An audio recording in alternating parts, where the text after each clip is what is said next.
जो होता है वो अच्छा होता है। क्या आपने कभी सोचा है कि जब जीवन में कुछ बुरा होता है, नौकरी चली जाती है, रिश्ते टूट जाते हैं या सपने बिखर जाते हैं, तब वो वास्तव में हमारे भले के लिए हो सकता है? क्या वक्त के उस कठिन मोड़ पर भगवान हमारे लिए कोई और रास्ता खोल रहे होते हैं? आज की इस प्रेरणादायक कहानी में हम जानेंगे कि कैसे एक नौजवान की ज़िंदगी तबाह हो गई, लेकिन वही तबाही उसका सबसे बड़ा वरदान बन गई, क्योंकि जो होता है वो अच्छे के लिए होता है। अगर आपको यह कहानी प्रेरणादायक लगे तो इसे लाइक करें, शेयर करें और कमेंट में लिखें। मैं भरोसा करता हूँ कि जो होता है वो अच्छे के लिए होता है। अविनाश एक मध्यम वर्गीय परिवार से ताल्लुक़ रखने वाला पढ़ा लिखा, ईमानदार और महत्वाकांक्षी युवक था। उसकी एक सरकारी नौकरी लगी थी, एकदम स्थिर, सुरक्षित और समाज में इज्जत वाली। उसके माता पिता को उस पर गर्व था और कुछ महीनों बाद उसकी सगाई भी तय हो गई थी। जीवन सही दिशा में चल रहा था, लेकिन कहते हैं ना, समय कभी भी करवट बदल सकता है। एक दिन उसके ऑफिस में अकाउंट डिपार्टमेंट में हुए एक घोटाले का मामला सामने आया और बिना किसी गलती के अविनाश को दोषी ठहरा दिया गया। कोई सबूत नहीं मिला कि उसने कुछ गलत किया है, लेकिन सिस्टम में ऊंचे पदों पर बैठे लोग अपनी गलती को छुपाने के लिए उसे बलि का बकरा बना बैठे और उसी दिन अविनाश की नौकरी चली गई। घर में अफरा तफरी मच गई। पिता को हार्ट अटैक आ गया, माँ लगातार रोने लगी और जिस लड़की से उसकी सगाई हुई थी उसके घर वालों ने रिश्ता तोड़ दिया। अविनाश अंदर से पूरी तरह टूट चुका था। वह रोज भगवान से पूछता, हे प्रभु, मैंने कभी किसी का बुरा नहीं किया, फिर मेरे साथ ऐसा क्यों हुआ? रिश्तेदार ताने मारते, दोस्त दूर हो गए, समाज ने उसे दोषी मान लिया। अब वह अकेला था, खुद से, अपने भविष्य से और भगवान से भी। कई महीने बीत गए। अविनाश उदासी में डूबा हुआ था। एक दिन एक पुराने स्कूल मित्र से उसकी मुलाकात हुई, राहुल, जो अब एक सफल स्टार्टअप चला रहा था। राहुल ने उसकी हालत देखी और पूछा, तू इतना काबिल है अभी, क्यों नहीं कुछ नया करता?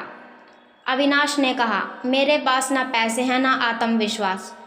राहुल ने उसकी आंखों में देखा और कहा, तू सिर्फ एक बार खुद पर विश्वास कर, बाकी मैं देख लूँगा। और वहीं से अविनाश की जिंदगी की नई शुरुआत हुई। राहुल के साथ मिलकर उसने एक छोटी सी डिजिटल मार्केटिंग एजेंसी शुरू की। पहले तो काम नहीं मिला, लोग भरोसा नहीं करते थे, लेकिन धीरे धीरे उसके काम की गुणवत्ता और मेहनत रंग लाने लगी। 2 साल के भीतर अविनाश की कंपनी ने 20 लोगों को रोजगार देना शुरू कर दिया। उसकी आय पहले से कई गुना ज़्यादा हो गई। अब उसे अपने जीवन की एक दिशा, एक उद्देश्य और आत्मसम्मान मिला। जिस समाज ने उसे दोषी कहा था, अब वही लोग उसे सम्मानित करने लगे।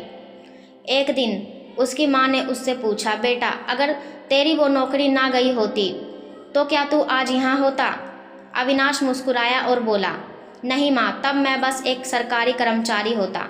आज मैं बहुत कुछ हूँ, और ये सब हुआ क्योंकि मैंने तब अपने हालात को स्वीकार किया। कई बार जो घटनाएं हमारे जीवन में दुख और निराशा लेकर आती हैं, असल में वही हमें हमारी असली मंजिल तक पहुंचाने के लिए होती हैं।